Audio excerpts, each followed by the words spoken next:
Hello again everyone, this is Randy, your sewing machine man. Today we're looking at a serger, and it's the BABYLOCK Celebrate Jet Air Threading version.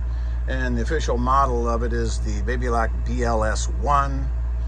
And this is a very popular little serger because it has the air assist threading.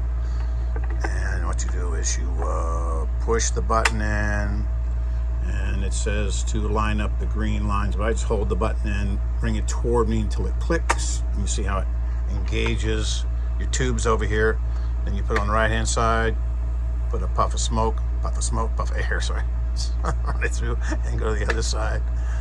Watching too many fireworks. And it goes over there. And when you go back to regular, you just disengage it and you're ready to sew.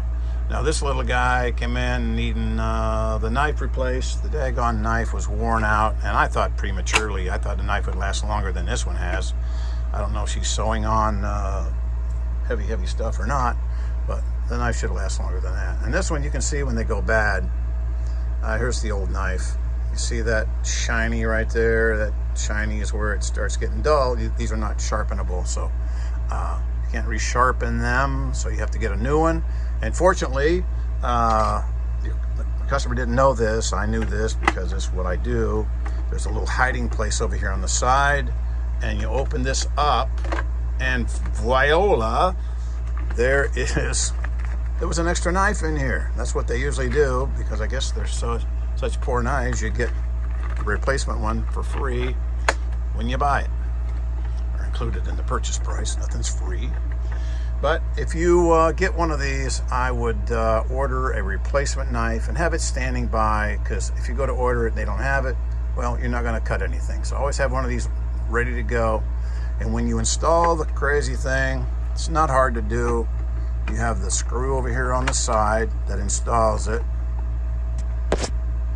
right there. One screw, you take it off, put it back on right there.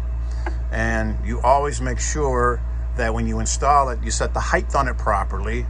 The height, it has to cut, like this is your lower knife right there.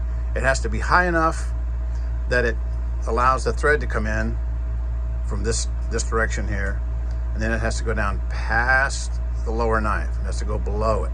So it's at the lower bottom of the stroke. It's going to look just about like that. It's got to cut through, just like scissors. You can't halfway scissor. You got to go all the way through the cutting motion. So that's what's going on with this, all the way down. Try to get it all the way down so it goes just past the lower knife. It's going to come down to right there. It's going to be high enough, and that's adjustable here. There's a little up and down adjustment right there. High enough to cut. You get it too low, it won't cut anything. It won't allow anything to go in to cut. Because see, every serger does three things. It cuts first, it feeds second, and it sews third. So if it's too heavy and it won't cut, you're done.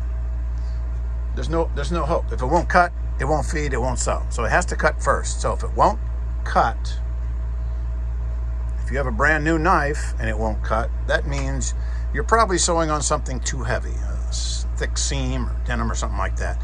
These are designed to sew on a couple layers: shirts, jammies, blouses, and pillowcases. Two layers. I want my scissors. 2 layers. Above that, you're pressing your luck. So it'll do a good job, but don't press your luck. Now, the needle plate comes off. A screw here, a screw back there, and it's a 2.5 Allen. And you have to get back here and get this off. And it's fine threads, takes forever to get out, don't drop it. And the needle plate comes up like this and comes out. Over here on the side, there's one little thing that will stymie your efforts. You got to watch out and don't break it. And that is, let's see if we can see it back here. Let's get the fabric out of there so we can see what the heck. This is real important that you know this if you're going to take your needle plate off. There's a little deal right there. Use this for an emphasis pointer right there where my finger works, right there. That is the chain off. And let's get the light. Let's bring the camera down, because this is really important to know this. Because man, you break that thing off, it's just so simple to break. And it's this little guy right there. Now it's going to keep you from getting the needle plate back on unless you turn the dial down below, your stitch length dial. See how it falls out of the place there? Goes in that forward direction, falls right out of place, and that is this guy right here that you're turning. So you turn this and makes that move like so.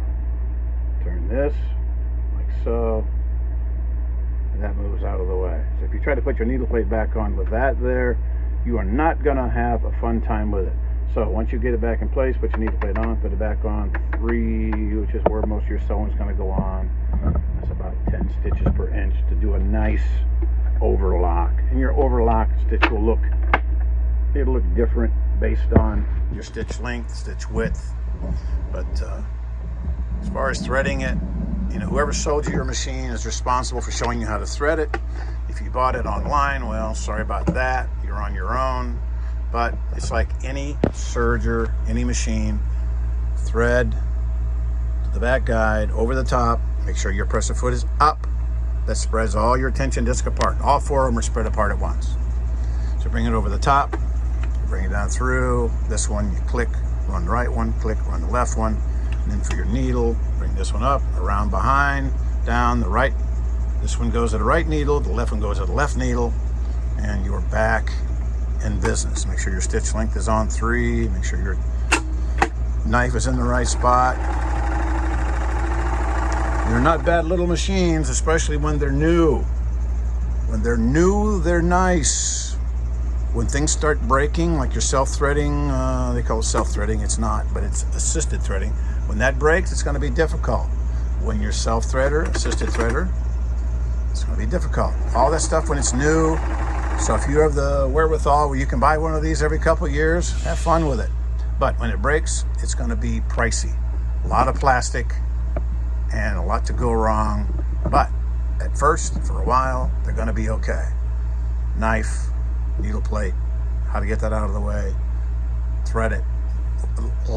It's a serger. You know, sergers are annoying, but once this one gets to where you can't work with it anymore, just go get you a Singer 14U33 and just do everything like they've always done it. No shortcuts. All right. That's the BABYLOCK Celebrate Jet Air. Thanks.